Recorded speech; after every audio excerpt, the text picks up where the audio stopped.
And thank you for giving me time to handle this training program. Okay, should I introduce myself first?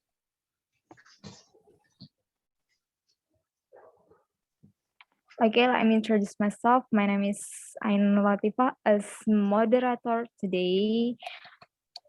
Terima kasih teman-teman yang udah join kembali di training TOEFL kita yang kedua. In the second day, we will learn about structure, yeah, and with great couple, great partner. They are Brother Fahmi and Sister Ain. Time is yours. Okay, thank you very much. Assalamualaikum warahmatullahi wabarakatuh. Waalaikumsalam warahmatullahi wabarakatuh. So, as Sister Ainun said, today we are going to talk about structure and written expressions. And maybe yesterday, Sister Ain already promised to you that today we are also going to talk about some tips on how to get a high TOEFL score. So we are going to talk about that as well. But first of all, let me introduce myself. For some of you, maybe this is the first time that you see me. My name is Narifan Fahmi. People usually call me Fahmi.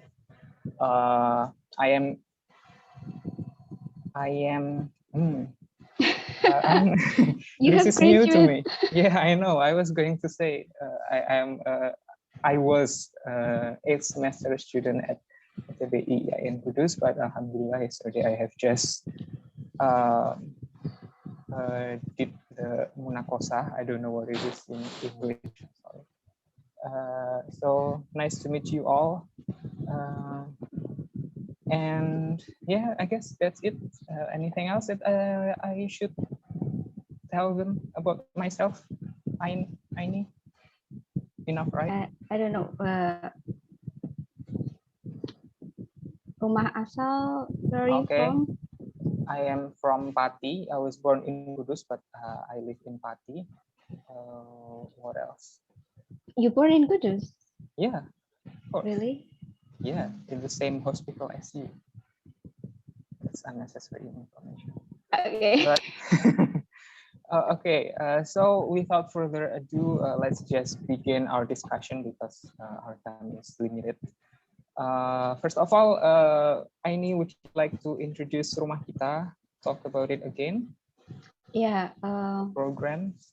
Quick introduction. For those of you who don't know Rumah Kita is English course. We have also another program like mathematics, chemistry, but we are focused on English program. And Rumah Kita is in Kudus, obviously. And I wanna show you. This is our ongoing program. So online public speaking class, where we are focused only on English presentation, because I realized that some of my friends, some of my students, they get very nervous and they don't know how to present something in front of public. So yeah, that's why I provide this class. And the enrollment is start from 9th until 16th of July 2020. It has 10 meetings, 90 minutes, and it's free daftaran, free registration. But sayangnya ini berbayar. Kemarin ada yang tanya, oh ini berbayar ya Kak? Yes, this is a program yang berbayar, yang dimana ada materi, ada juga feedback from me or from other tutor. Dan ini online. Terus next, Mas Fahmi. I'm not gonna just show you this is my program, this is my program. I just want to show you as well the lesson plan that I have prepared, but this is only the example ya. So 10 ini ada ngomongin apa aja sih, dari 10 meeting tuh bakal ngapain aja, we have prepared, but ini cuma example aja.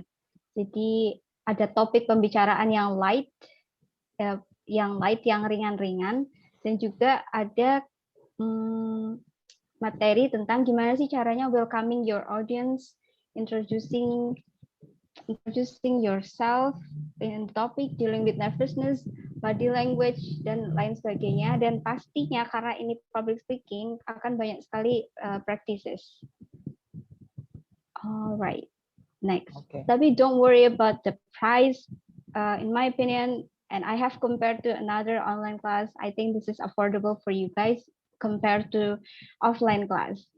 So it will be very affordable for you. But kalau kalian kayak males banget deh bayar-bayar gitu kan. Aku udah bisa ngomong dikit-dikit tinggal ngasah aja. Don't worry, we have also free program namanya Virtual Coffee Talk, sambil minum kopi sambil ngobrol ya. Always held on Saturday, usually at 7 p.m. Bedanya dari yang program tadi adalah ini cuma ngobrol biasa, terarah dengan topik yang sudah disediakan. Kalau yang tadi kan dikasih materi, dikasih feedback. Kalau ini enggak, karena no judgment. Suaraku terdengar jelas ya? Iya, jelas. Yes, clear. Because it's no judgment. Jadi kalian nggak akan, grammarmu tadi harusnya kayak gini, atau penggunaan katamu salah, karena di sini kita mementingkan connection not perfection. Terus ini juga limited seats every week supaya efektif gitu. Dan kalau pengen tahu info tentang ini, I usually post it in my Instagram @rumah kita di Kudus setiap hari Kamis biasanya. Jadi make sure to turn on the notification on Instagram. Okay. Okay. Next. Okay, thank you.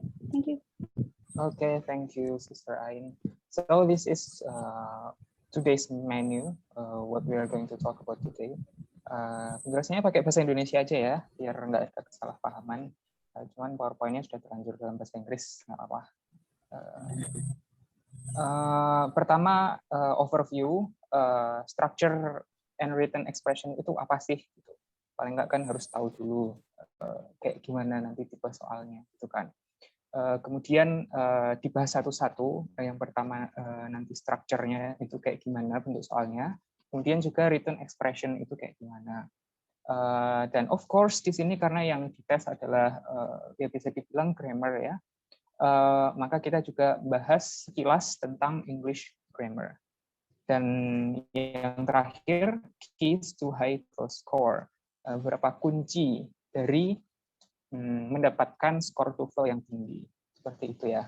Cuman karena ada request dari Sister Ain untuk membahas tips dapat nilai tinggi dulu, kita loncat ke situ dulu, oke? So keys to high TOEFL score. Ini beberapa tips yang kami kumpulkan dari beberapa buku, kemudian juga dari pengalaman pribadi setelah beberapa kali ikut TOEFL prediction dan semacam itu. Kita sebenarnya belum pernah ikut TOEFL yang resmi. Kalau yang resmi itu kan yang diadakan oleh lembaga resminya, yaitu IPS itu, yang mana harganya lumayan dan masa berlakunya cuma setahun atau 2 tahun gitu kalau nggak salah. Cuman kami sering mengikuti TOEFL prediction, termasuk yang diselenggarakan oleh kampus di awal kuliah. Jadi kunci yang pertama adalah meningkatkan pengetahuan umum kita tentang bahasa Inggris, gitu ya. Jadi TOEFL itu kan a test of English, oke? Yang dites adalah kemampuan berbahasa Inggrismu. Jadi kalau bahasa Inggrismu itu bagus, otomatis nilai TOEFL-mu nanti juga bagus, kayak gitu. Sebagai contoh dulu semester 1 atau semester 2 aku ikut TOEFL yang diadakan kampus itu, itu sebelumnya belum pernah tahu TOEFL itu kayak gimana, gitu ya.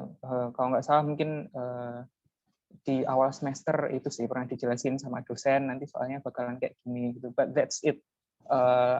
Nggak pernah belajar TOEFL, nggak pernah latihan TOEFL,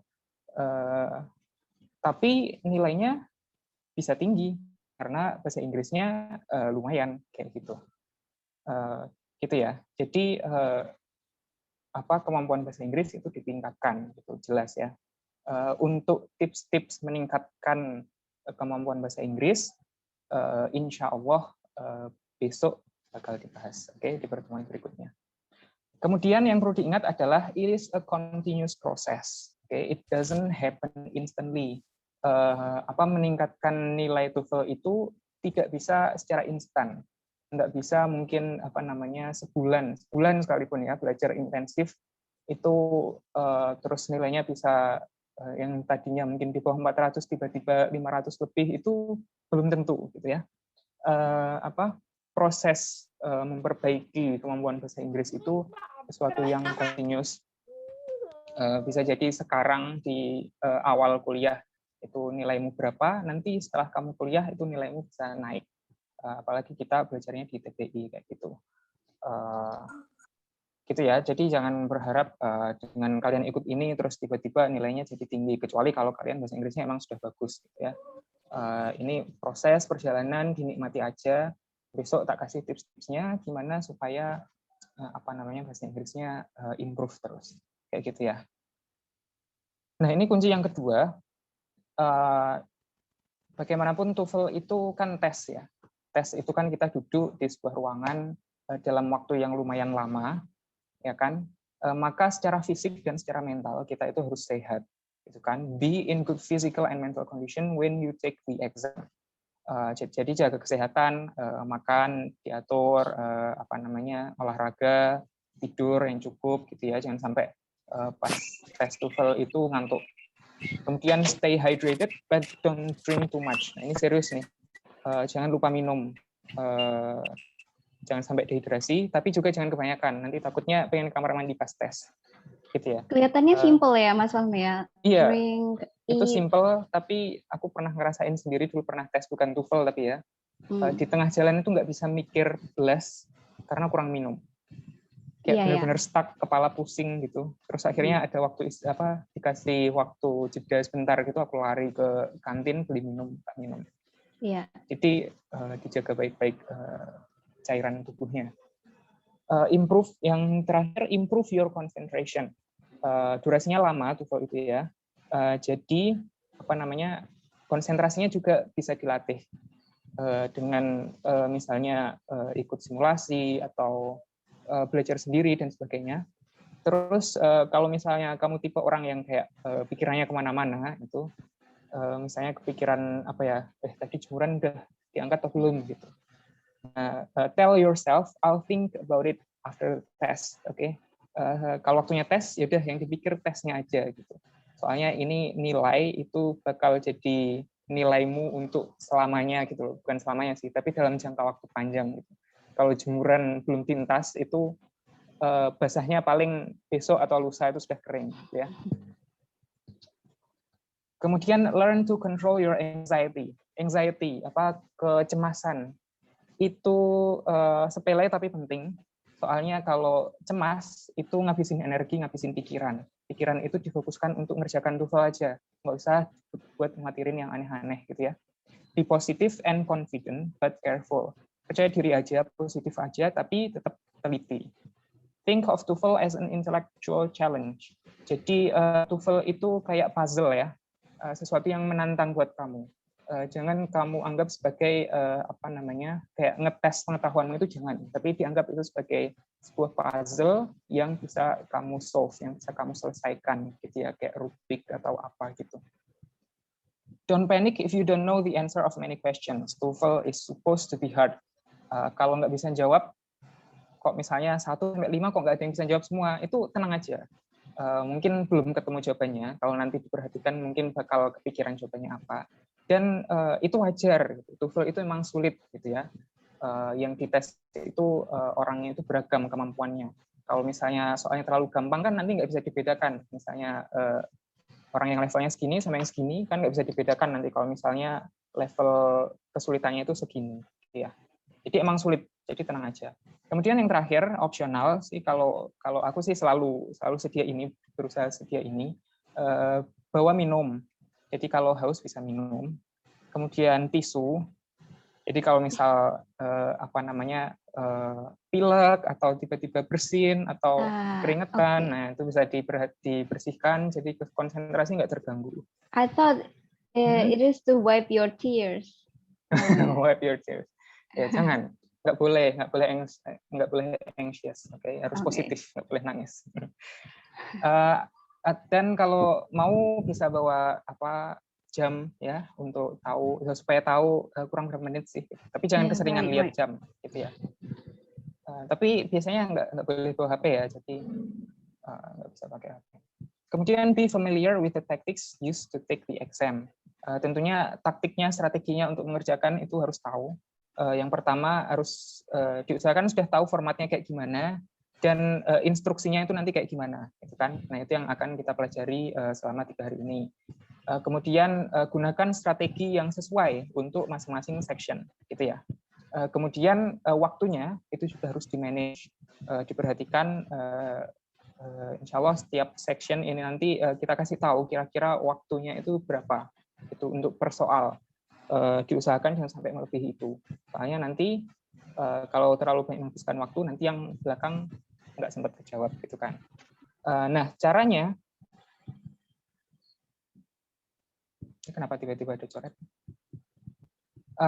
Caranya untuk menghemat waktu itu kerjakan yang gampang dulu. Soalnya nilainya sama, mau gampang mau sulit tuh nilainya sama. Jadi mending dikerjakan yang gampang dulu. Kalau misal ada yang kelewat nggak kejawab itu mending yang sulit aja. Soalnya kemungkinan untuk menjawab benar kan lebih besar yang gampang. Kemudian kalau misalnya kalian nggak tahu jawabannya secara pasti gitu kan, pakai proses eliminasi.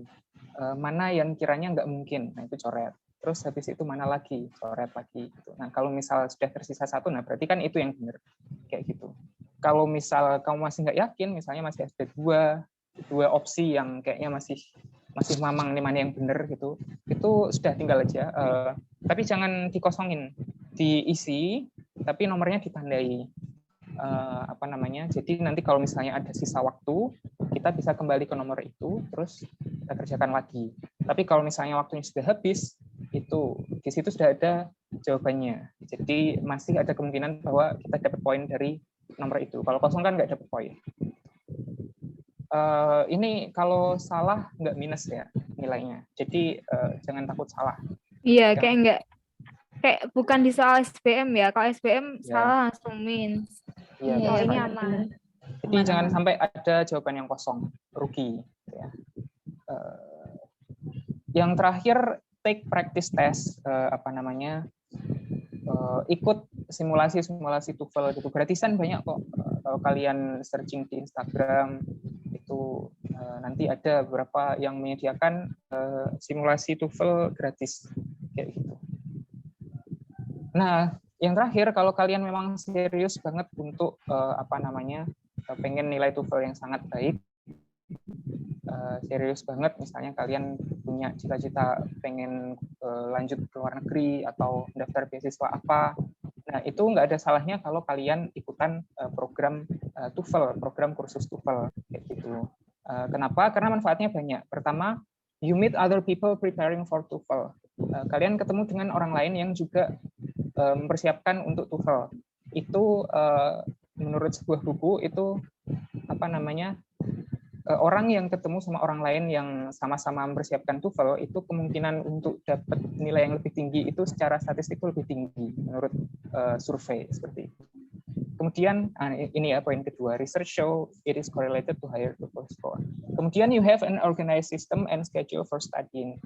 Meskipun kita punya materi ya, misal kita punya buku atau sumber materi yang lain, itu punya materi sama mempelajari materi itu dua hal yang berbeda, gitu ya. Punya belum tentu kita bisa, gitu kan. Masih ada step lain gitu, kayak kita gimana belajarnya, kita gimana ngatur waktunya, sistemnya kayak gimana gitu. Nah, kalau kalian ikutan kursus itu kita nggak usah mikir itu. Jadi tinggal ngikuti aja, nanti fokus tinggal belajar aja. Kemudian selain itu manfaatnya, kita punya orang yang membimbing kita dalam belajar gitu. Jadi apa namanya? Ada orang yang mengkoreksi kesalahan kita, ada orang yang memaksa kita untuk belajar gitu kan. Soalnya kan udah bayar nih, gitu kan rugi kalau nggak dimanfaatkan. Kemudian juga keep you motivated, motivasi bisa dijaga gitu daripada kalau belajar sendiri. Kemudian yang terakhir bisa ngukur kelemahan juga ya Mas Fahmi kalau ada mentornya.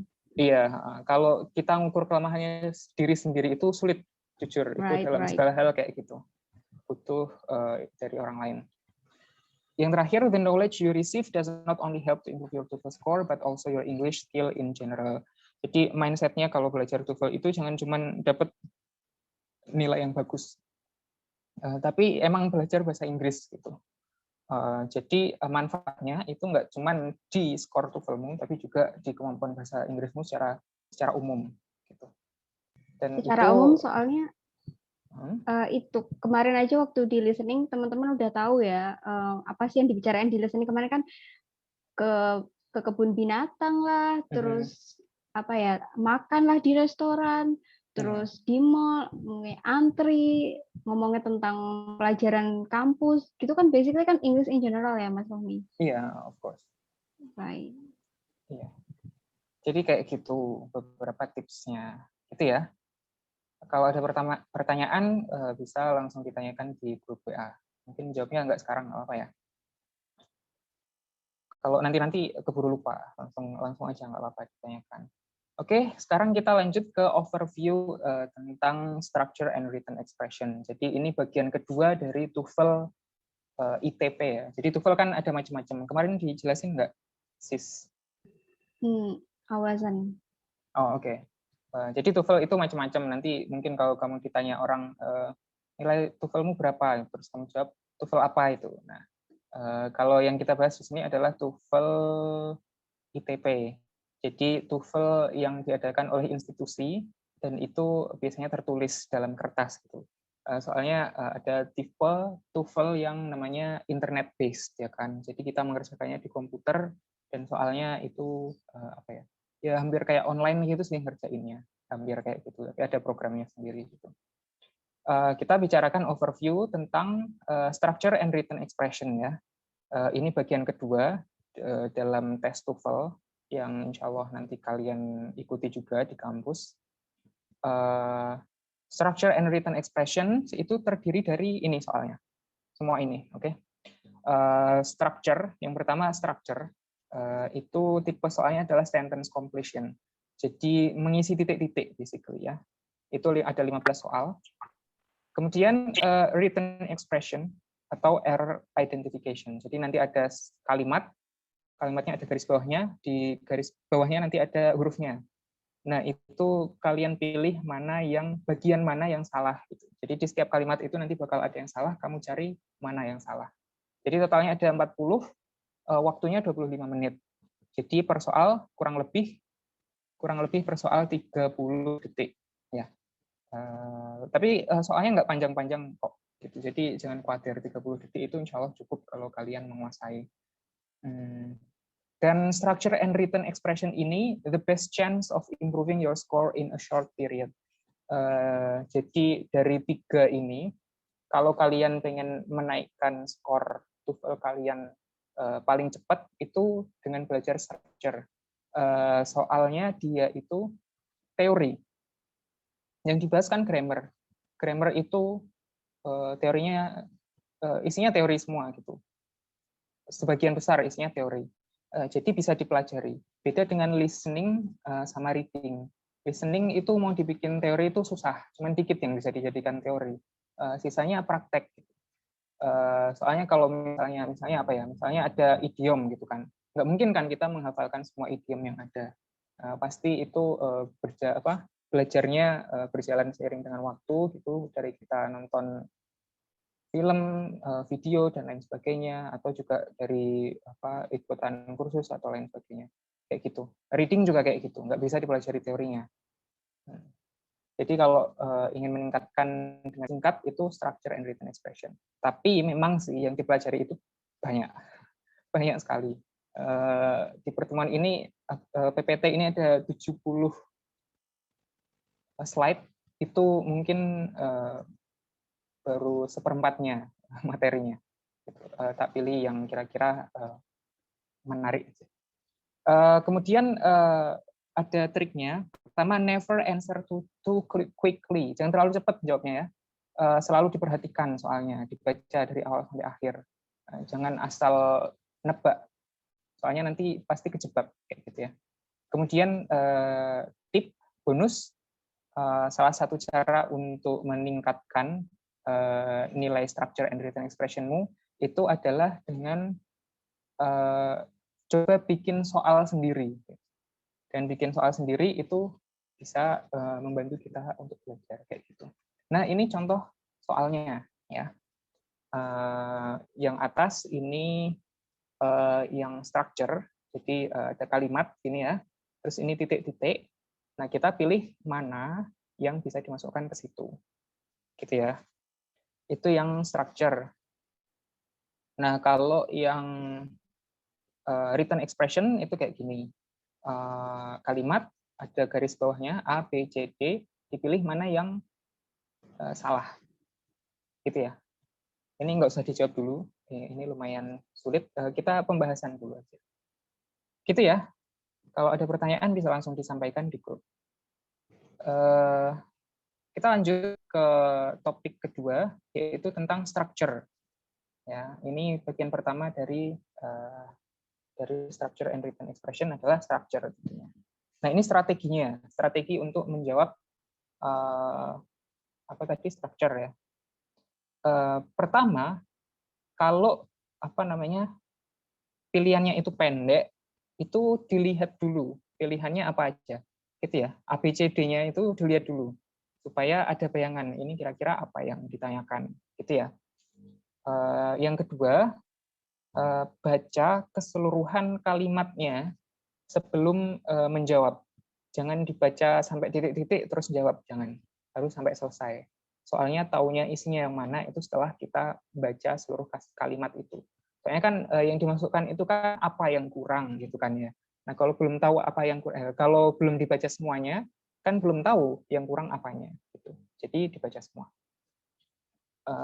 Kemudian yang ketiga, kalau jawabannya itu sudah jelas, sudah obvious buat kamu, maka langsung jawab aja, nggak apa-apa. Tapi kalau nggak yakin, itu bisa pakai proses eliminasi tadi. Jadi yang nggak mungkin dimasukkan, berarti coret. Kayak gitu. Jadi kan pilihanmu tinggal dikit, nanti kamu pilih salah satu yang menurutmu paling benar. Read the sentence with the possible choices in place of the blank. Nah, tadi kalau sudah dieliminasi, coba kamu baca kalimatnya itu, nah titik-titiknya itu diisi jawaban yang memungkinkan itu tadi. Jadi kalimatnya kamu baca. Kalau misalnya yang menurutmu mungkin benar itu A gitu ya, kamu masukkan ke kalimatnya terus kamu baca, terus kamu rasakan ini sudah benar atau belum. Kayak gitu. If you cannot decide the answer, guess and go on. Kalau masih nggak bisa nebak, kalau masih nggak bisa jawab, ditebak aja terus lanjut. Terus ditandai supaya nanti kalau waktunya masih bisa dikerjakan lagi gitu ya. Tapi diisi dulu. Takutnya nanti kalau waktunya habis, nanti kalau kosong eman-eman. Kemudian go to the next part as soon as you finish structure. Kalau structure sudah selesai, langsung move on ke written expression ya. Soalnya ini kan satu paket structure sama written expression, jadi boleh lanjut. Kalau nanti ke reading itu nggak boleh lanjut. Jadi kalau written expression sudah selesai, tapi masih ada waktu, kalian balik lagi ke soal-soal yang tadi kalian belum yakin atau belum terjawab, gitu ya. Oke, jadi kan di sini kita kan nyari jawaban yang benar, gitu kan. Cuman kan kita nggak bisa selalu yakin mana yang benar, maka kita cari dulu mana yang salah, gitu kan. Salah satu solusinya. Nah, what makes a choice incorrect? Apa yang menjadikan satu pilihan itu salah. Pertama, a necessary word or phrase is missing, so the sentence is still incomplete. Jadi misalnya kurang apa gitu ya. Nah, ketika kamu masukkan salah satu opsi itu ternyata masih kurang, berarti opsi itu salah. Kemudian an unnecessary word or phrase is included. Kata-kata yang nggak diperlukan kalau ada di dalam opsi itu berarti salah, gitu ya. Di sini kalimatnya harus pas, nggak boleh susuk, nggak boleh kurang, gitu ya. Harga pas di sini. Kemudian part of the answer choice is ungrammatical when put into the sentence. Grammarnya salah ketika dimasukkan, itu juga berarti salah, gitu ya. Pokoknya jawabannya itu harus perfect, kalimatnya harus jadi perfect, gitu ya. Coba kita praktekkan ya. Nah, ini ada contoh soal crop rotation, bla bla bla bla, of preserving soil fertility. Teman-teman mungkin bisa ikut jawab, kayak kemarin langsung aja ditaruh di chat box. Nah, coba ini dipraktekkan strateginya. Pertama yang dibaca adalah pilihannya. It is one method, one method, a method. Oh, berarti ya, pokoknya ada method di sini. Paling nggak kita tahu itu dulu ya. Kemudian apalagi strateginya? Dicoret mana yang salah, yang menurut kalian salah. Kemudian kalau sudah itu, coba dibaca dengan jawabanmu dimasukkan. Misalnya jawabanku apa ya? Misalnya jawabanku B, ini ngasal tuh ya. Jadi tak baca aja. Crop rotation, one method of preserving soil fertility. Kalau sudah pas, berarti itu jawabannya. Kalau belum pas, yang lain. Gitu ya. Yang udah jawab D. Oke, tak kasih waktu berapa nih? 10 detik. Yuk teman-teman langsung bisa ngisi langsung di ya? chat box ya. Ayo tebak-tebak. Biar nggak ngantuk kalau dengerin suaraku terus nanti ngantuk. Strateginya dipakai tadi ya. Kalau misal nggak tahu berarti kalian nebak aja, terus pura-puranya itu ya, langsung lanjut ke berikutnya. Oke, jawabannya D semua ya. Iya. Oke, coba kita lihat. Ya? Crop rotation is one method of preserving soil fertility. Benar nggak, sis? I guess so. Iya. Benar ya, jawabannya D. Oke, good job. Good job. Jadi yang dicari apa yang kurang ya kan? Yang kurang di sini belum ada verb-nya. Crop rotation of preserving soil fertility belum ada verb-nya. Nah, yang A itu kan ada verb juga. Tapi kenapa itu salah? Karena kelebihan. It-nya unnecessary di situ. Jadi poin ke itu ya. Poin kedua, unnecessary. Terus karena it itu kan juga subjek ya, padahal situ subjeknya betul. Sudah ada crop rotation. Subjeknya satu aja. Nanti kita bahas sedikit itu ya. Terus apa yang diteskan, apa yang ditanyakan ketika bagian structure, di bagian structure gitu ya. Nah, ini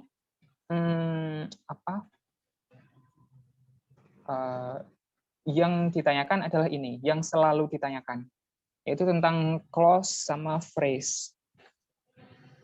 Jadi ada independent clause, adjective clause, adverb clause, noun clause, kemudian phrases ada participial, prepositional, sama appositive. Nanti kayaknya ini semuanya masuk pembahasan deh. Nanti kita bahas semua secara singkat ya. Tapi tentunya pembahasan ini nggak cukup ya. Kita di sini cuman bisa ngasih tahu ini apa gitu. Kalau untuk nanti kalian benar-benar bisa merecognize atau bisa mengenali semua ini, itu butuh latihan juga, butuh praktek juga. Jadi nggak cukup waktunya nanti. Nah, ini beberapa topik lain yang sering kali ditanyakan, tapi nggak selalu. Ada word order. Word order itu maksudnya urutan kata gitu ya. Misalnya I study TOEFL gitu kan. Kan urutannya harus gitu, I study TOEFL. Nggak bisa dibalik TOEFL study I gitu kan, nggak bisa. Nah, itu maksudnya word order itu. Kemudian tentang verb, infinitive, gerund phrases, pokoknya itu parallel structure, modifiers yang salah, comparison yang kurang, conjunction, dan negative words. Kayak gitu. Yang ini kayaknya nggak susah-susah amat. Paling nggak kita sudah pernah dapat selama sekolah, sebagian besar gitu ya. Nah nih, contoh soal lagi. Coba teman-teman langsung jawab. Dipraktekkan lagi tadi. Bla bla bla bla. The seeds of the Kentucky coffee plant are poisonous. A, B, C, atau D? Silakan dijawab. C. Oke. Itu ya, dipraktekkan tadi strateginya dan juga apa yang bikin salah gitu ya. Kalau misalnya ada yang kurang, itu berarti harus ada di opsinya, ada di jawabannya, dan nggak boleh kelebihan juga. Oke, C semua ya. That's interesting. Oke, kita lihat ya. Oke, nggak apa-apa. Kalau salah ini nggak apa-apa. Soalnya memang belum tak ajari. Kalau nanti baru perlu dipertanyakan itu ngajarku. Oke, Niam jawabannya A tadi ya. Nah, ini ada beberapa yang jawab A juga. Udah nggak C lagi. Kalau ada yang change your mind, nggak apa-apa juga. Bisa di itu lagi. Jadi ini jawabannya A ya. Kita lihat kenapa.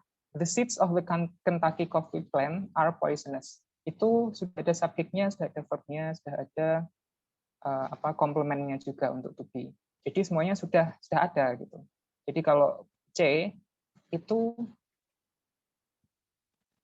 kurang tepat karena they itu jadi subjek lagi, ya kan? Apa namanya? Nggak ada the seeds, nggak usah they lagi. Yang dibutuhkan di sini adalah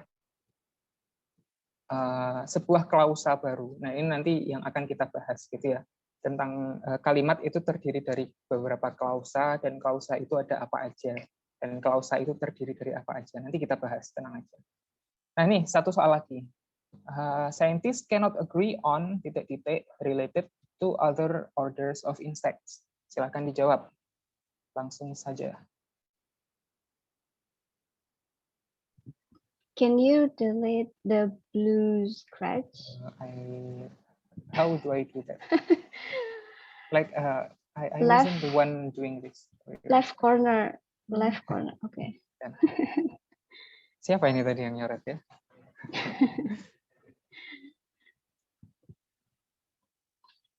Oh, aduh, udah jawab nih. Oke. Dari Fasya. Fasya. MP. Bagian 5. Oke. D. Oke. Scientists cannot agree on titik-titik related to other orders of insects. Yang kurang apa ya? Apa tadi jawabannya? B sama D ya?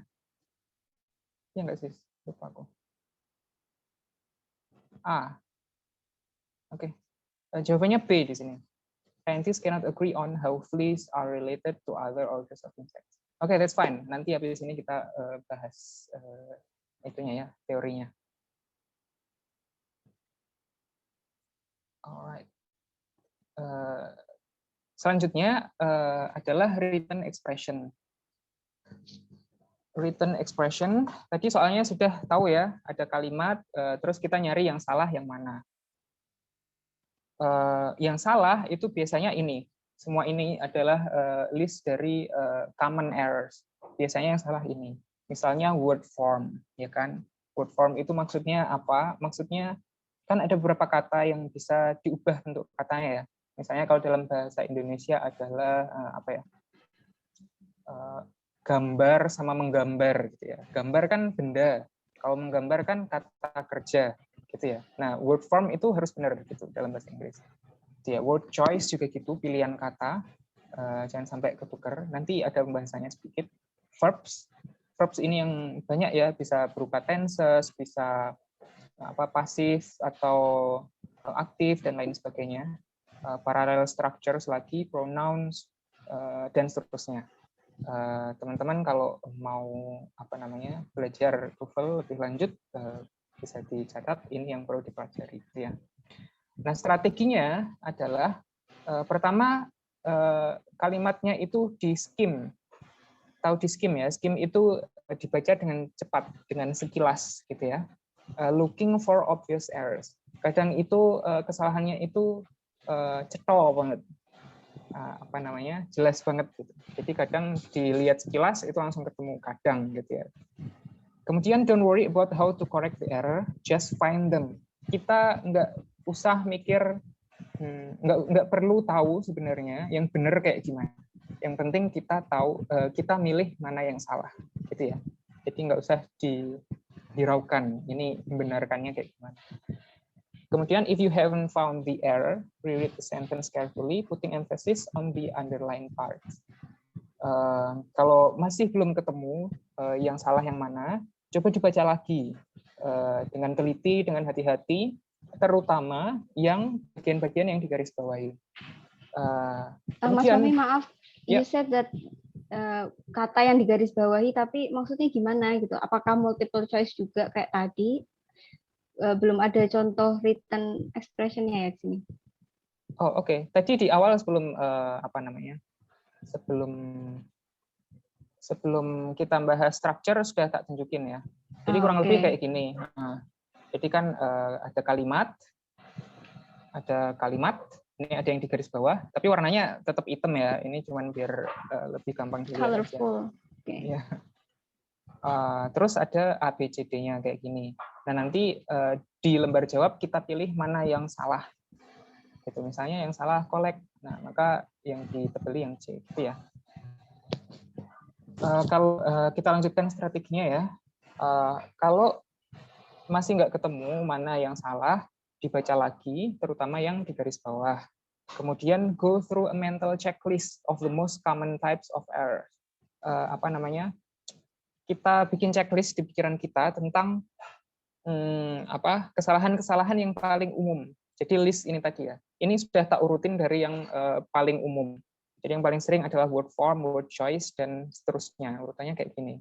Kalau aku nggak lupa untuk ngurutin. Tapi saya ingatku udah tak urutin itu tadi. Gitu. Itu poin yang ketiga. Poin yang keempat, kalau masih nggak ketemu, sama lagi pakai eliminasi. Mana yang benar berarti itu nggak mungkin jawabannya, gitu kan? Untuk narrow down. Yang kelima, if more than one option remains, mark the question. Masih sama lagi. Kalau masih nggak yakin, tebak aja terus lanjutin. Kalau terlalu lama, jangan sampai terlalu lama. Tadi waktunya batasnya berapa? 30 detik ya. Ditebak terus lanjut. Kalau misal ada waktu nanti dikerjakan lagi. Itu poin yang keenam. Oke, gitu ya. Nah, coba ini kita praktekkan. Pertama di skim dulu. Kalau kalian mungkin sudah sering baca dalam bahasa Inggris, mungkin bisa langsung kena mana yang salah. Cuman dengan baca sekilas. Kalau yang sekilas, atas dulu ya, Mas Fahmi ya? Iya, dari nomor satu-satu ya. Yang pertama dulu. Oke. Come on guys.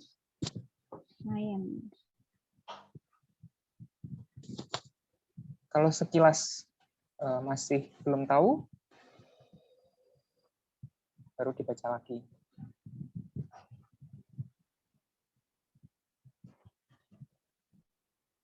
Alright. Sudah dia jawab ya? Cepat sekali. Pasha, Umi. B, careful. P lagi. Akilalia, Sophie. Bisa, oke. Oke, ada yang jawabannya berbeda?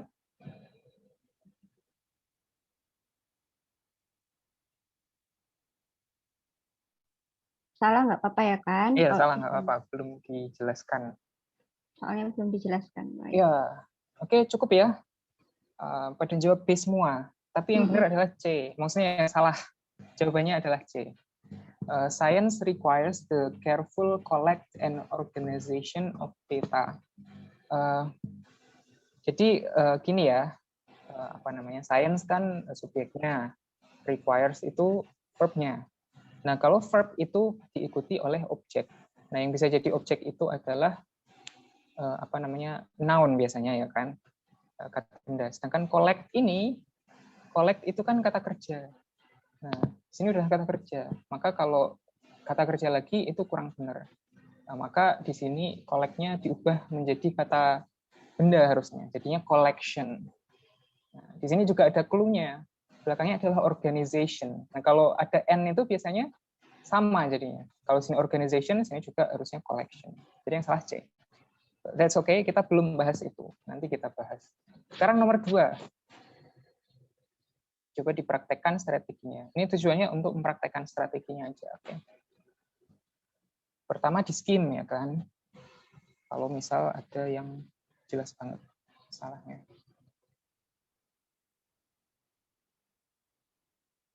Kalau belum ketemu, dibaca lagi.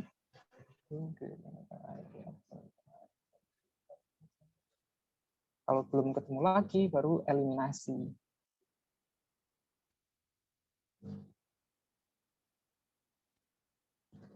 Oke, gimana? Sudah ketemu? Oke, B, C. Oke, B, A. Oh, macam-macam nih. B. Oke. A. Oke, cukup ya. Yang lain kalau masih mau jawab aja, nggak apa-apa. Ya, jawabannya adalah B ya. Peach trees grow good. Grow itu kan tumbuh ya. Tumbuh itu kata kerja. Maka bukan good harusnya, tapi well. Tumbuh dengan baik, bukan tumbuh baik. Yang ketiga, coba dipraktekkan lagi strateginya. Each of the 4 types of human tools are suited for a specific purpose.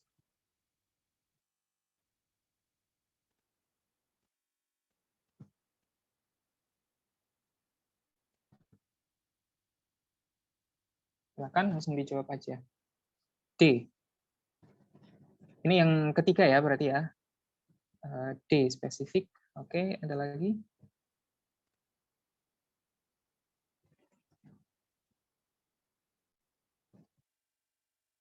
Oke. Tooth. Oke. Oke. Oke, C.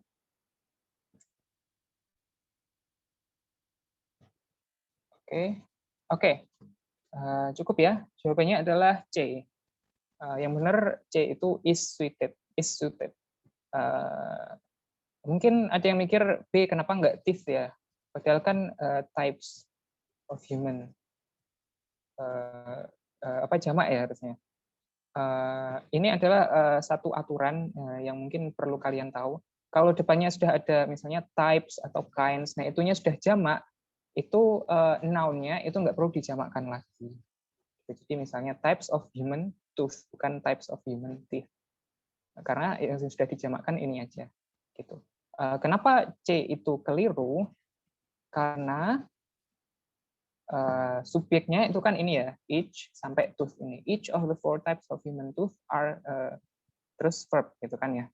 Nah, setiap kali ada each di subjeknya, itu berarti dia dianggap sebagai singular atau tunggal. Maka yang benar adalah is suited. Alasannya karena ada each di sini. Gitu ya. Nah, sekarang kita bahas grammar-nya. Grammar bahasa Inggris. Jadi inti dari keseluruhan section 2 ini itu adalah gimana bikin kalimat dengan baik. Gitu ya. Nah, maka kita harus tahu kalimat yang baik itu kayak gimana. Kalimat itu terdiri dari apa? Kalimat itu terdiri dari klausa. Bisa 1 klausa, bisa 2 klausa, ya 2 klausa, 2 atau 1, atau lebih bisa. Tapi untuk menyederhanakan pembahasan kita itu 1 atau 2. Bacanya clause ya kalau nggak salah dalam bahasa Inggris. Klausanya bisa setara, bisa juga bertingkat kalau istilahnya dalam bahasa Indonesia gitu. Jadi ada independent clause-nya, ada dependent atau subordinate clause. Ini kalau misalnya ada istilah yang keliru, mohon maaf ya. Mungkin kalau ada teman-teman yang sudah pernah kursus grammar dan lebih tahu, mungkin bisa dikoreksi. Soalnya aku sendiri sebenarnya nggak begitu bisa grammar. Ya dah, jadi intinya adalah sentence itu terdiri dari clause, ya kan? Tapi apa itu clause? Apa itu clause? Clause itu pokoknya subjek ditambah predikat atau verb. Predikat itu sama dengan verb ya. Tahu ya verb ya. Misalnya duduk, ngomong, kayak gitu. Kalau dalam bahasa Inggris bisa juga to be. To be itu juga verb. Subjek itu berarti pelakunya. Gitu ya. Jadi sebuah klausa itu harus ada subjeknya dan harus ada verbnya. Harus diingat-ingat. Maka kalau klausa itu harus ada subjek, ada verb, maka kalimat juga harus ada subjek, ada verbnya. Kan kalimat terdiri dari clause. Tuh. Nah, ini contoh sebuah kalimat, ya kan? The hamster is busy today. Are they doing online meeting or something? Yeah, they are having an online meeting. Maybe they are learning TOEFL or something. Iya. Ya. Alright. Ini contoh sebuah kalimat yang terdiri dari satu klausa. Ya. Oke. Gimana dengan ini? Nah, ini ganti kalian yang jawab ya. Ini klausa atau bukan? Ini clause atau bukan? Atau ini sentence atau bukan? Coba kalian jawab di kolom komentar, kolom chat, yes atau no ya. Yes kalau ini klausa atau ini kalimat, no kalau ini bukan. A litter of cats are sunbathing by the pool. Sunbathing itu berjemur ya. Right.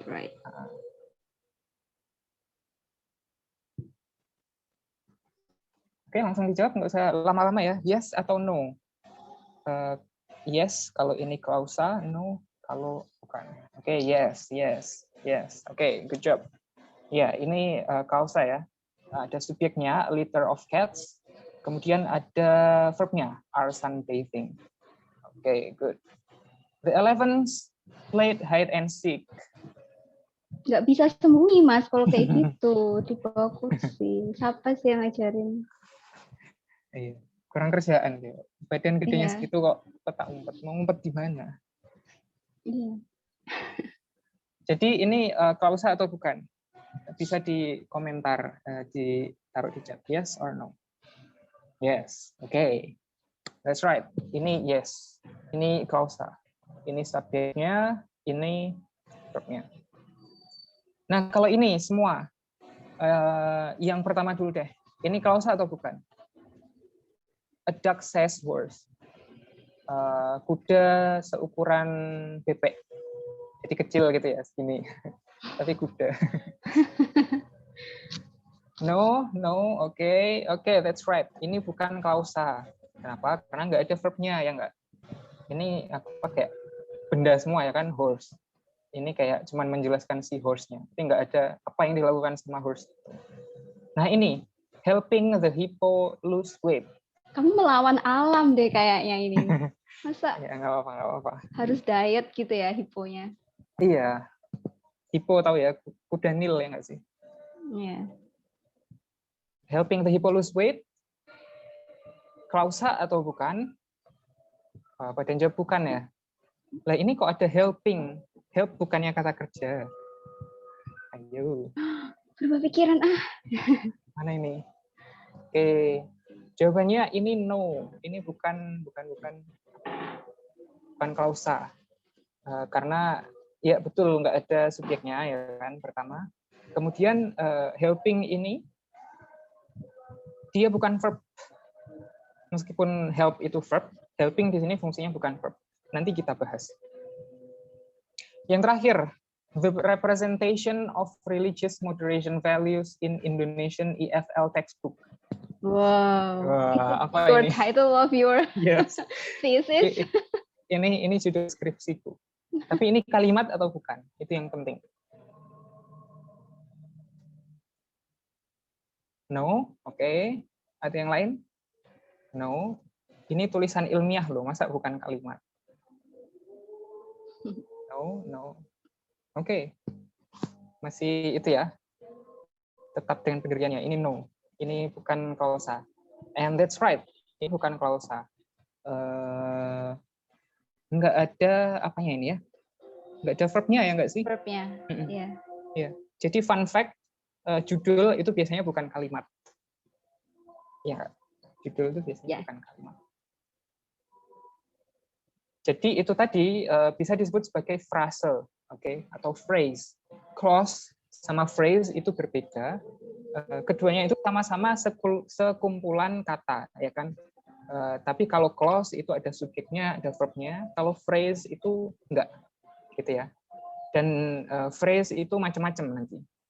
Bisa mungkin 2 kata gitu ya, misalnya a duck talk, itu bisa disebut sebagai phrase, atau bisa juga sepanjang ini. Dan dia masih belum bisa disebut clause, kayak gitu. Gitu ya.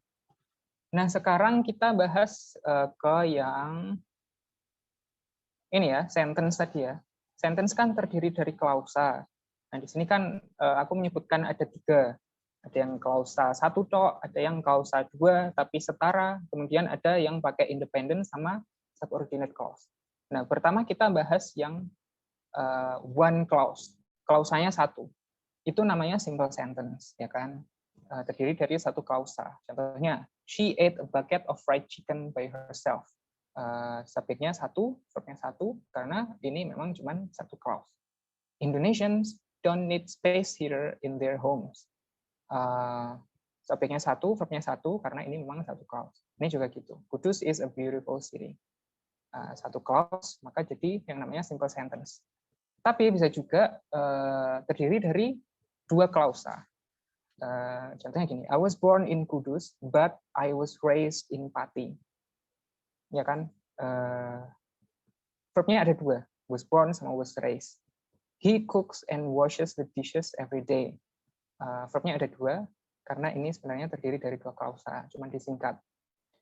His wife was nursing the baby, so he had to do the laundry as well. Subjeknya ada 2, ya kan? His wife sama he. The baby ini objeknya ya, harusnya nggak usah diwarnai.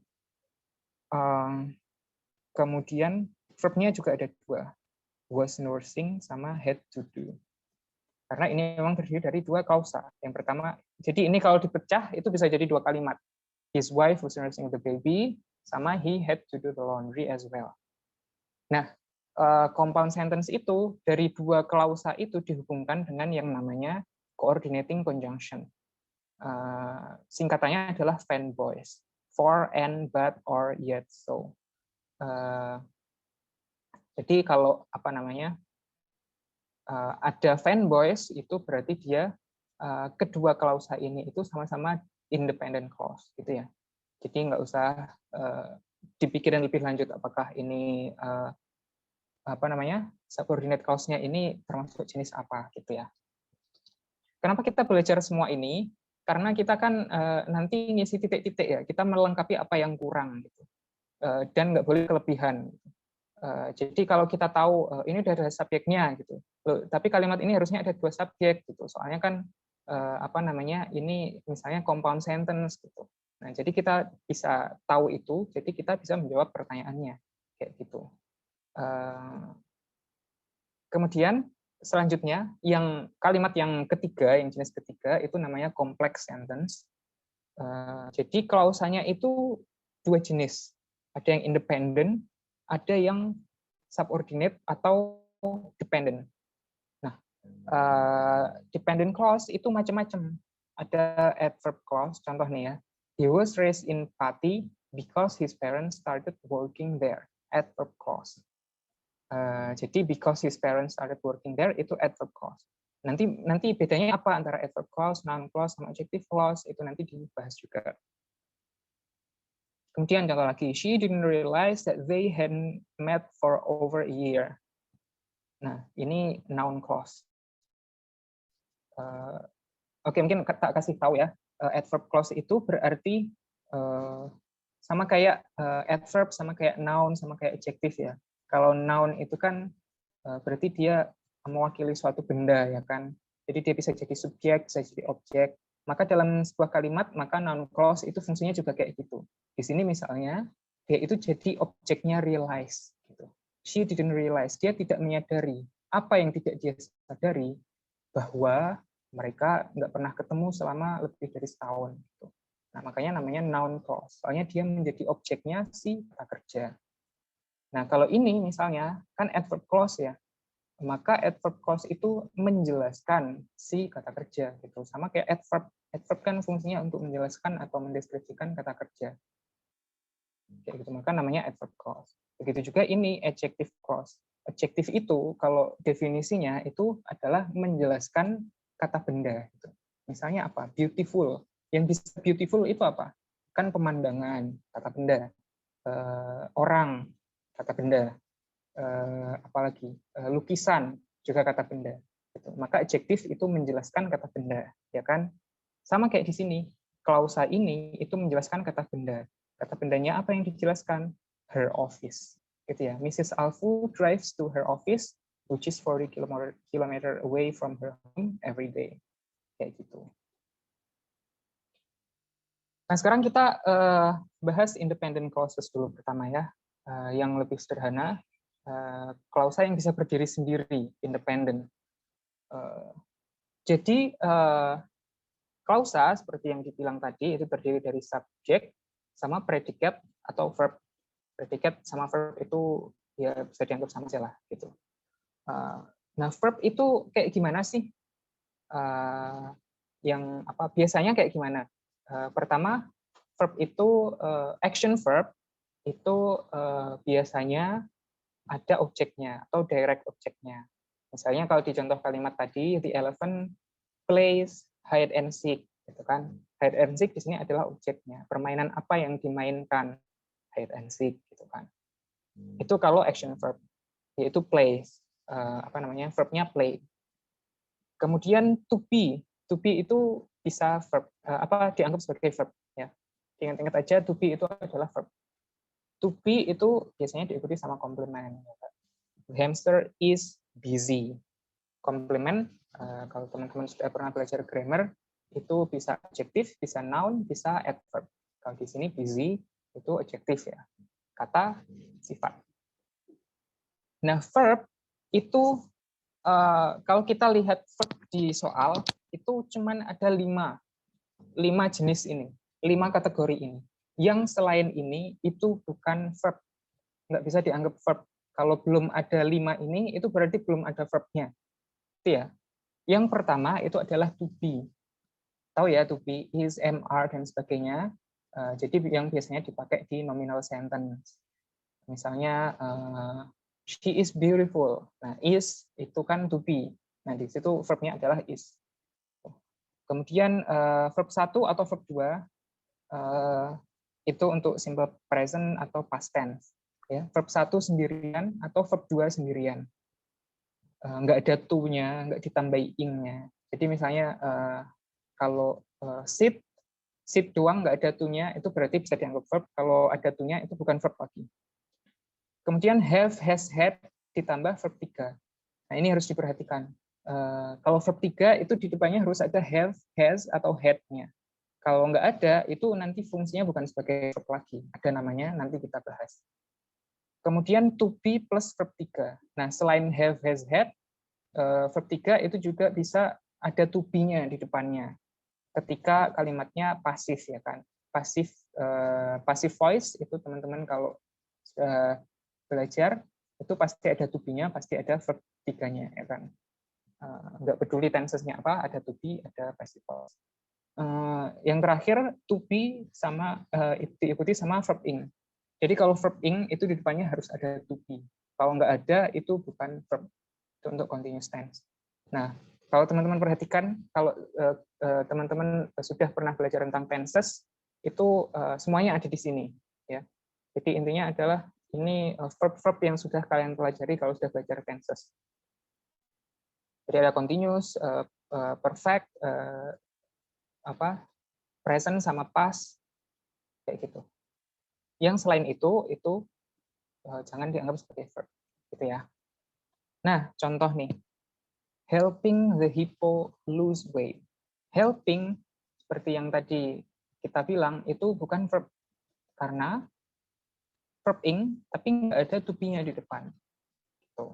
The trainer gave up helping the hippo lose weight. Nah, lagi-lagi ini helping, verb ing, tapi nggak ada is-nya di depan, atau are, atau pokoknya to be, maka bukan verb. Give up, ini verb. Kenapa? karena dia verb 2.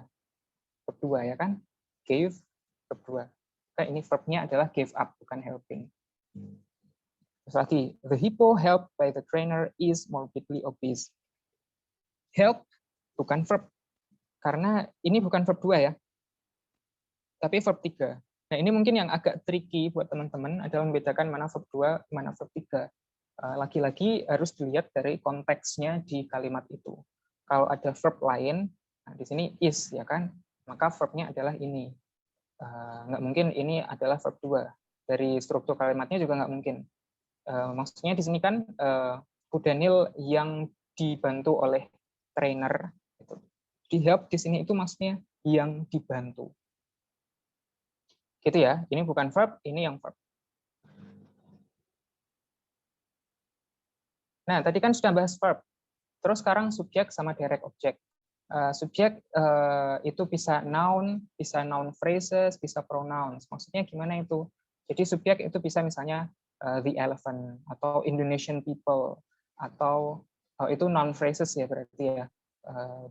Noun phrases itu maksudnya sekelompok kata, tapi bukan klausa, yang fungsinya seperti noun.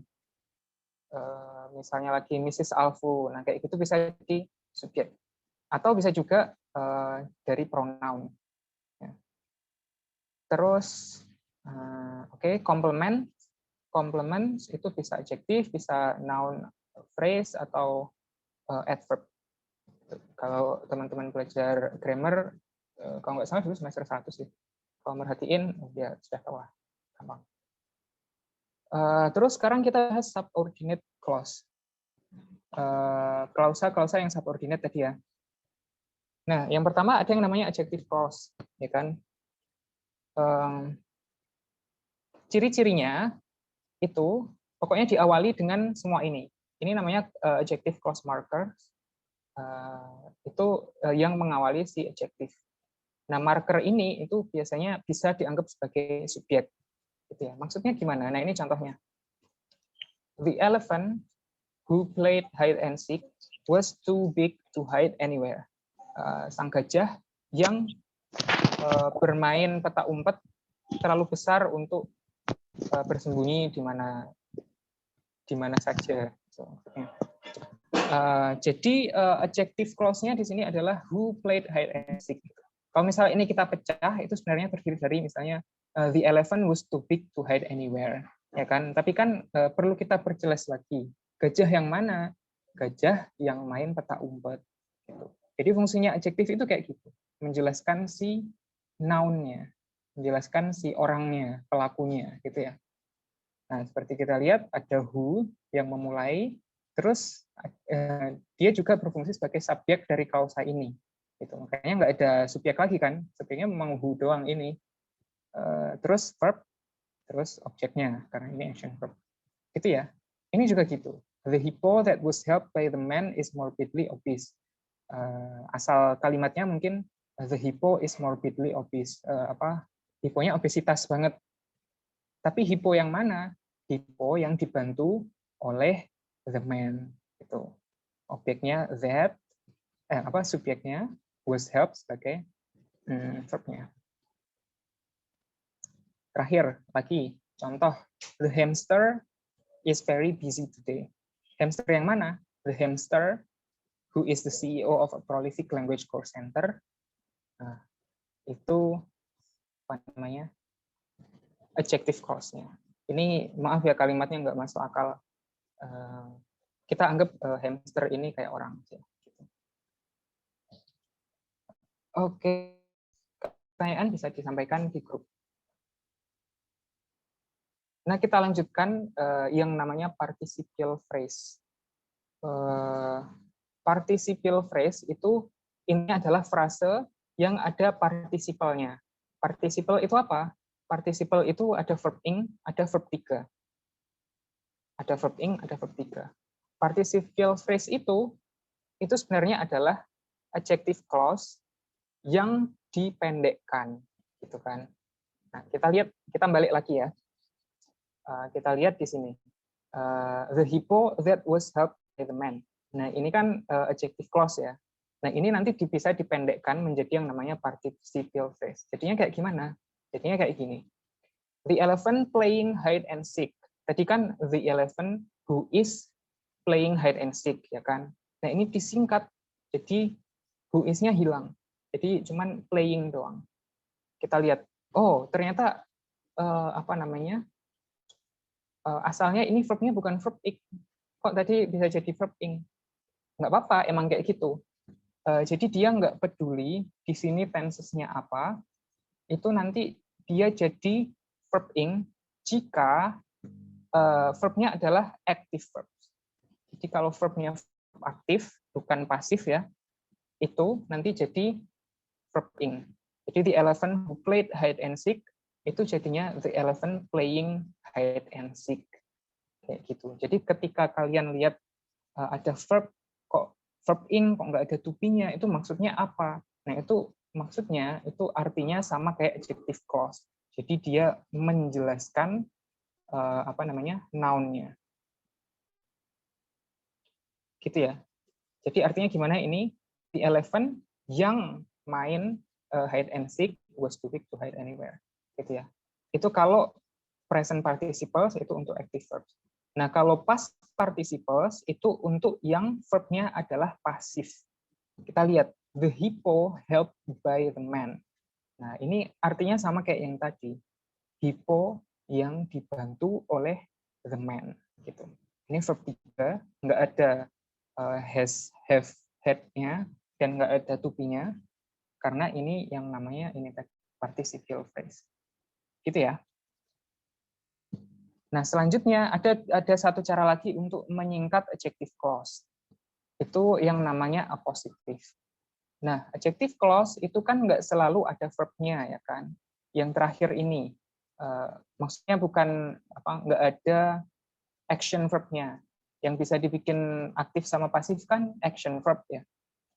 Nah, ini kan nggak ada action verb, adanya to be, gitu. To be, terus ada noun-nya, the CEO. Gitu kan. Berarti kan nggak bisa pakai apa namanya participial, nggak ada verbnya, nggak ada active verbnya. Maka itu pakai yang namanya appositive. Jadi contohnya gini, the hamster, CEO of a prolific language course center, is very busy today. Maksudnya apa ini? Jadi CEO of a prolific language course center itu menjelaskan si hamster itu tadi. Hamsternya hamster yang mana? Yang apa namanya? Yang sibuk itu hamster yang mana? Yaitu hamster yang CEO dari kursus bahasa Inggris. Gitu ya. Jadi ketika ada kalimat kayak gini, di mana misalnya di sini ada subjek ya kan, biasanya kan noun. Kok terus diikuti dengan noun lagi, itu jangan bingung. Itu maksudnya yang ini itu menjelaskan si subjek itu tadi. Gitu ya. Itu yang namanya adjective clause.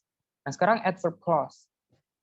Sesuai dengan namanya, kalau adverb clause itu menjelaskan verb.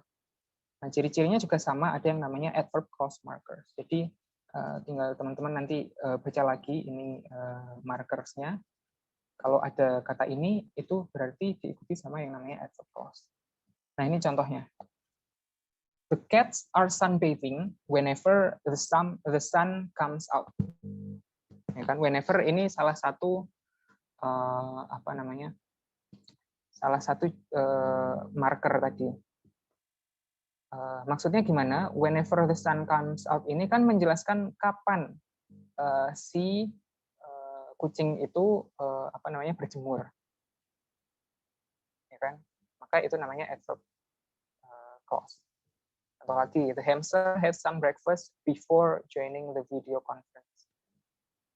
Kapan sarapannya? Sebelum apa namanya video conference. The hippo just laid down on the ground when told to work out. Hipponya doprok di tanah ketika disuruh olahraga. Gitu. Jadi ini namanya adverb clause. Jadi bisa diperhatikan ya, ada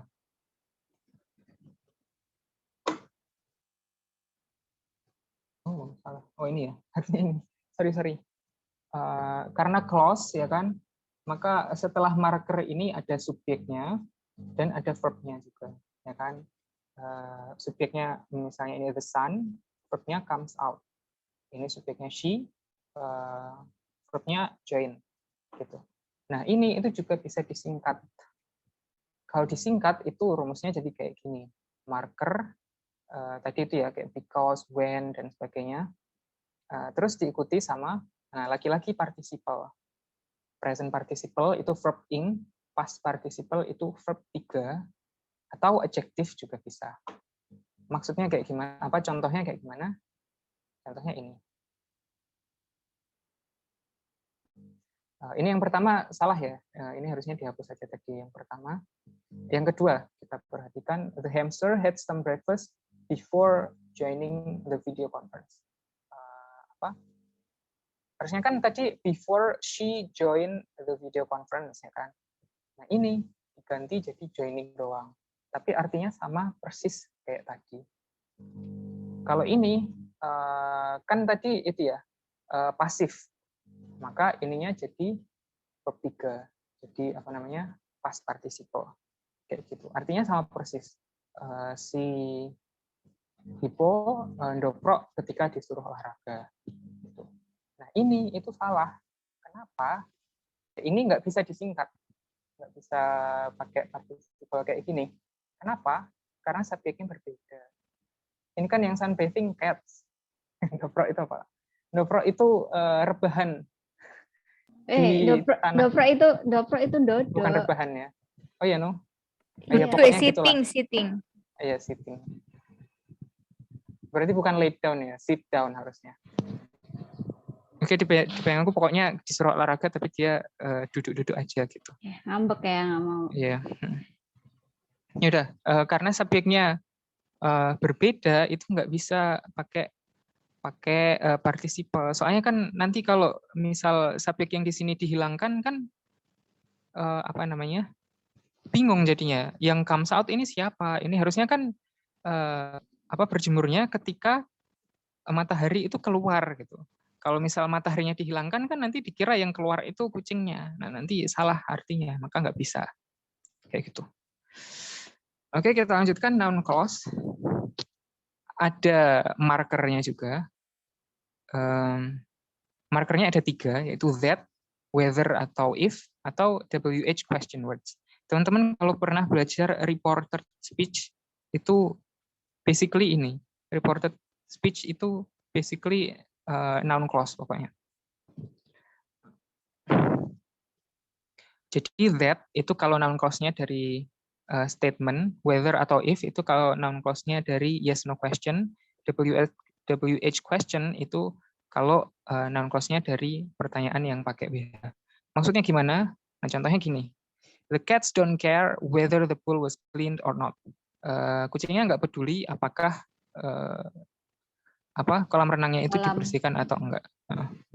Jadi ini kalau yes no question ya kan.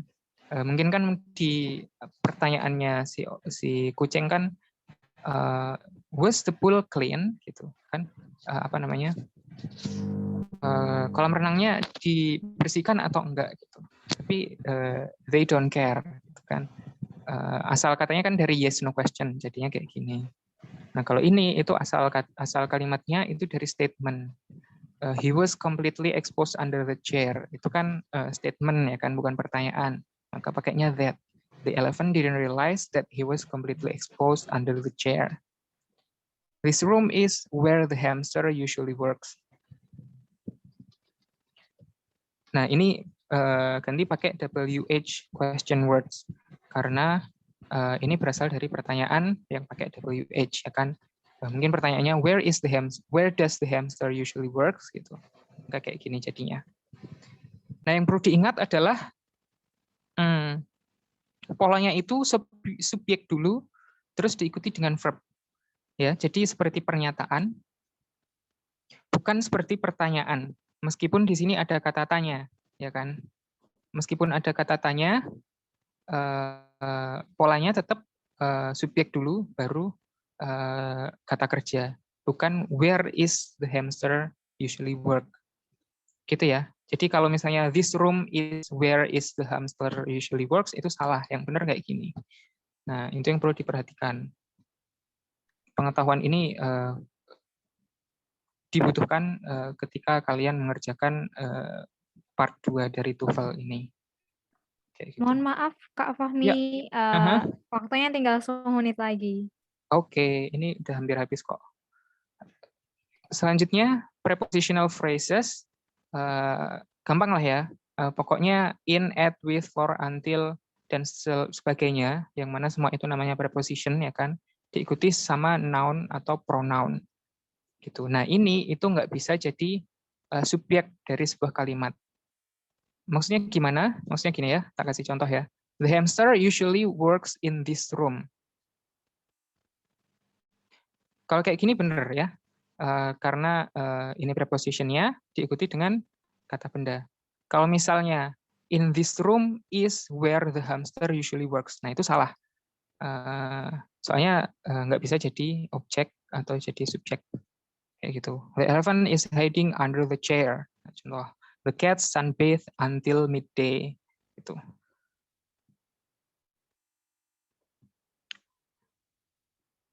Nah, ini satu lagi yang perlu diperhatikan adalah ada beberapa preposition yang artinya mirip sama adverb clauses, tapi dia itu bukan clause ya. Jadi maksudnya gimana? Jadi kalau kita belajar adverb clause tadi, itu kan diantaranya ada because, markernya itu ada because. Tapi because itu jangan sampai keliru sama because of. Kalau because itu diikuti sama clause, yang artinya ada subjeknya, ada verbnya. Sedangkan kalau because of, itu dia prepositional phrase. Jadi dia bisanya diikuti oleh noun atau pronoun aja. Maksudnya gimana?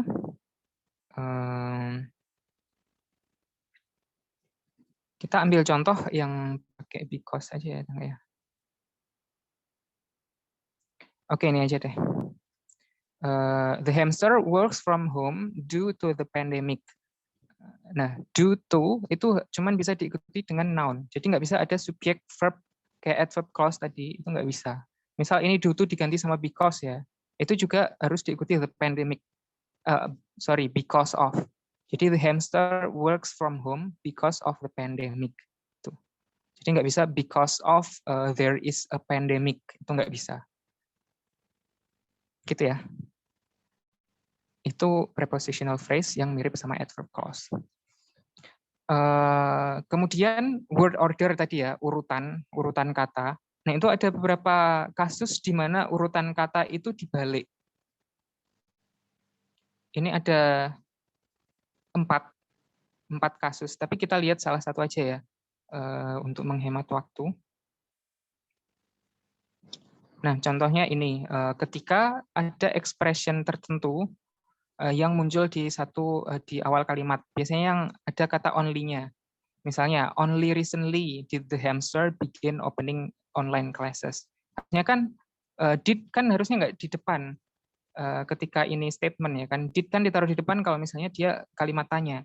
Cuman karena ini pakai only recently, nah itu bisa pakai kayak gini. Itu fungsinya untuk mengemphasize, menekankan, dan ini kesannya jadi lebih puitis gitu.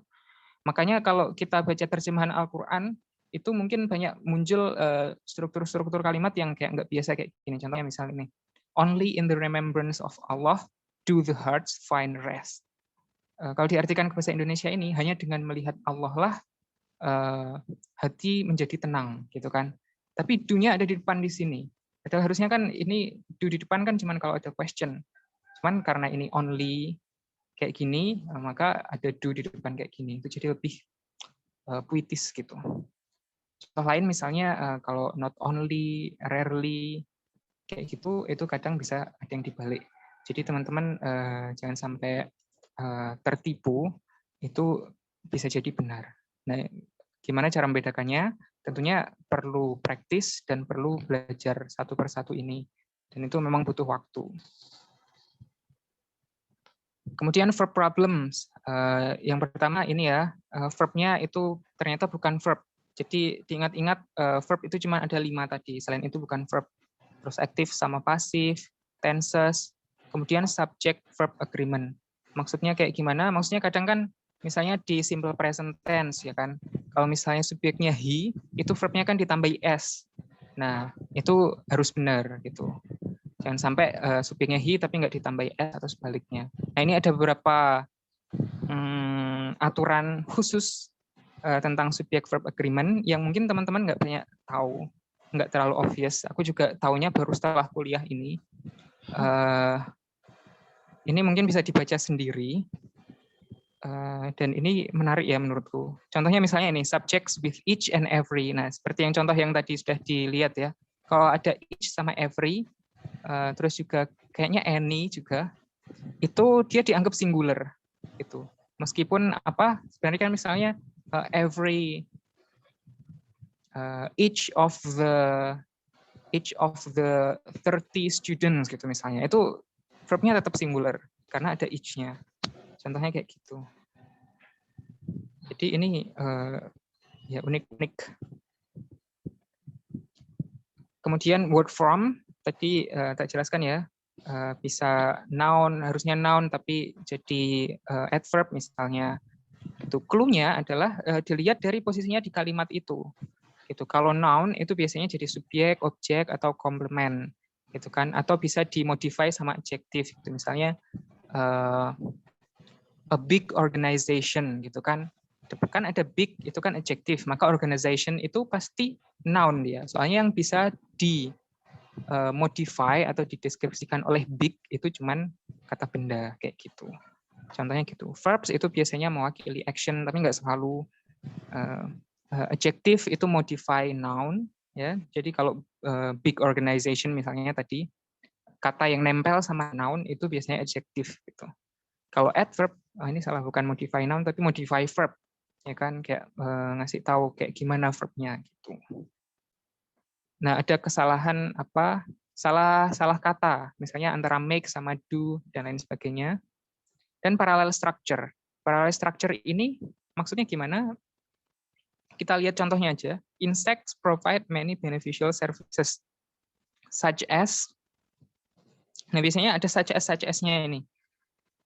Kalau such as kan pasti diikuti oleh beberapa contoh ya kan. Nah, contoh-contohnya itu harus setara semua. Maksudnya grammarnya itu harus sama persis. Jadi misalnya nih, ini kan such as conditioning the soil, verb ing ya kan. Maka yang habis koma juga harus verb ing juga, breaking down dead wood, pollinating plants. Nah, parallel structure itu maksudnya kayak gitu. Jadi misalnya yang pertama conditioning the soil, yang kedua nggak bisa dead wood atau oke, misalnya yang ini breaking down dead wood, terus belakangnya plant pollination. Itu nggak bisa, meskipun artinya pollinating plants sama plant pollination itu sama, itu nggak boleh plant pollination karena harus setara sama ini. Nah, parallel structure itu maksudnya kayak gitu.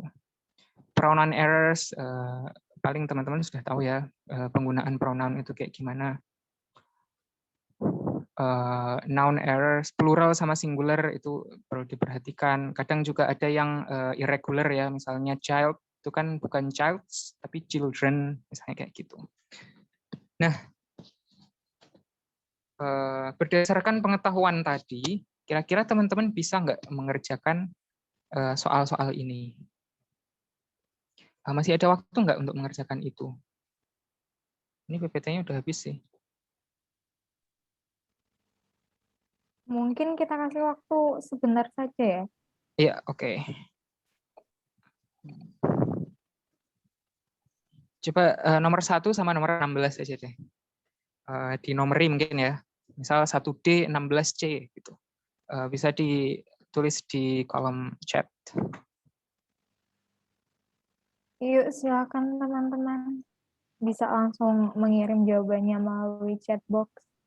Cuma nomor 1 sama 16 saja ya. Nomor 1 apa, 16 apa di nomor biar nanti jelas.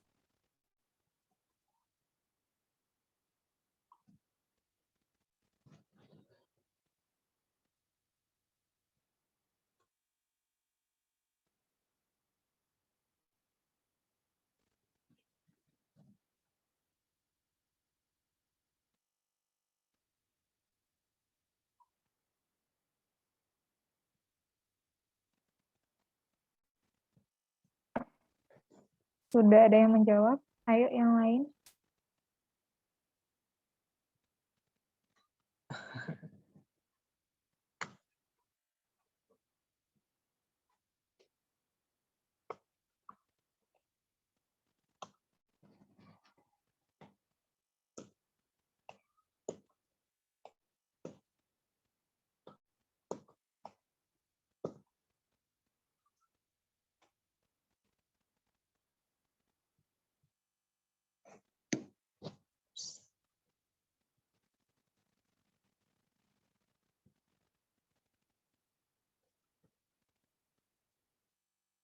Oke, ada berapa yang jawab ya?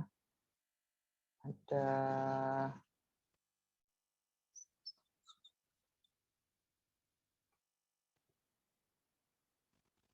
Oke, nomor 1 dulu. Nomor 1 ada A, ada D, ada B, ada D. Banyak yang D ya.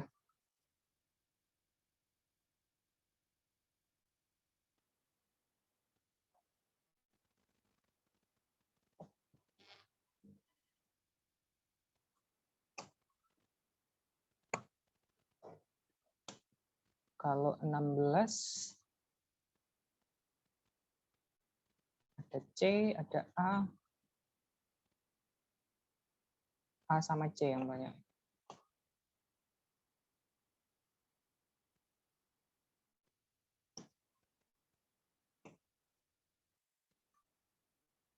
Oke, cukup ya. Nomor 1, kebanyakan jawab D ya. Kenapa ya?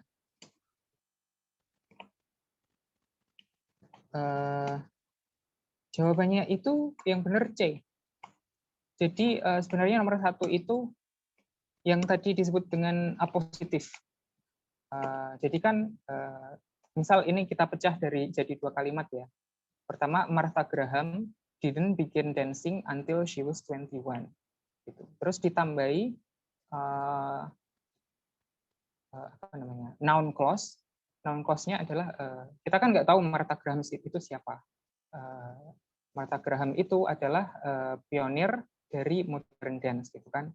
Nah, noun clause-nya jadinya who is atau who was one of the pioneers of modern dance gitu kan. Nah, terus itu disingkat jadi apositif. Jadi who was-nya dihilangkan. Maka jadinya Martha Graham, one of the pioneers of modern dance, didn't begin dancing until she was 21. Kayak gitu. Jadi jawabannya C. Jadi fungsinya yang ada di antara koma itu, maksudku yang one of the pioneers of modern dance itu, fungsinya adalah menjelaskan Martha Graham itu siapa. Itu namanya apositif. Nah, jadi nggak perlu to be lagi, nggak usah Martha Graham was one of the pioneers of modern dance, itu justru jadi kurang. Kalau misalnya ada which-nya, misalnya which atau who ya berarti, who was one of the pioneers of modern dance, nah itu baru benar. Kalau nggak ada who-nya, berarti was-nya juga dihilangkan, jadi one. Terus nomor 16, there are thousands of different types of roses.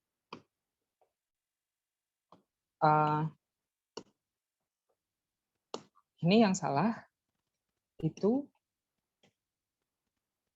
B. Banyak yang jawab C tadi ya. C itu benar.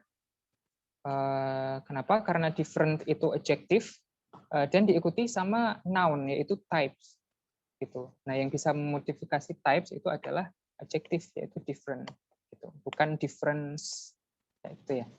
Nah, kalau thousand itu dari word choice aja. Kalau thousand nggak pakai s itu nggak biasa digunakan.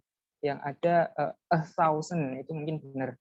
Jadi 1000 kan a thousand. Kalau thousand itu biasanya ditambahi s, jadi ribuan gitu kan kalau dalam bahasa Indonesia. Maka jadinya there are thousands different types of roses. Gitu ya. Kalau ada pertanyaan bisa disampaikan di grup WA. Thank you very much. Semoga bermanfaat apa yang disampaikan pada siang sampai sore hari ini. See you again tomorrow. Saya kembalikan ke Sister Moderator, Sister Ainun. Thank you. Okay, thank you for Brother Fahmi and Sis Ain for this great material. And we can take a note that kalau TOEFL itu nggak bisa instan ya. Kita baru belajar bentar langsung skornya langsung bisa dapat skor bagus. Kita harus be patient, harus sabar. Iya, karena everything needs proses. Ya, sebelum we do some question about TOEFL, don't forget to have a breakfast atau have lunch dulu ya. Right. And Penting. yeah, don't forget ya, on Tuesday we have a tryout at 2 p.m. right? Right. Yeah, at 2 p.m. Please have a lunch first, and you have to be ready. 2 till 6 p.m. Yeah. Is it Yeah. right? Right, I know.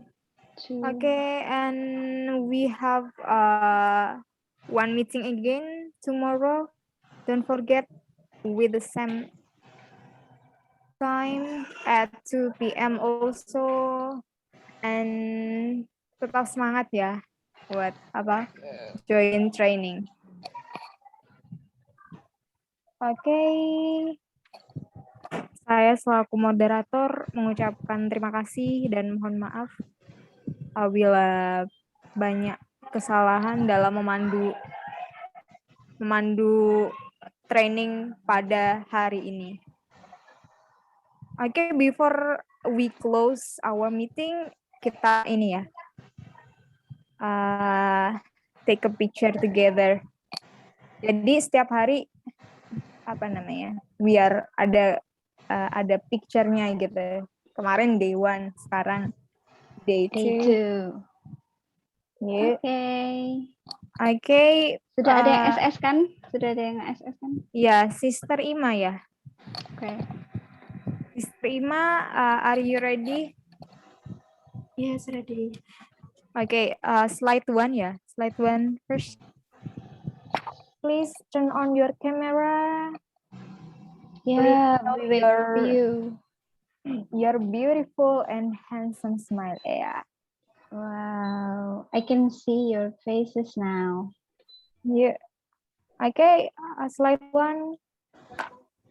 Okay. 1, 2, 3.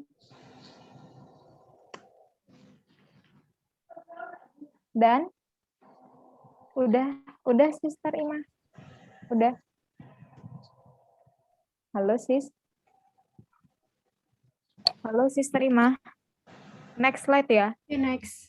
Oke. Yep, Slide next. 2. Slide 2. Pokoknya senyum aja karena kita nggak tahu tiap PC kan beda slide-nya. Yuk, 1, 2, 3.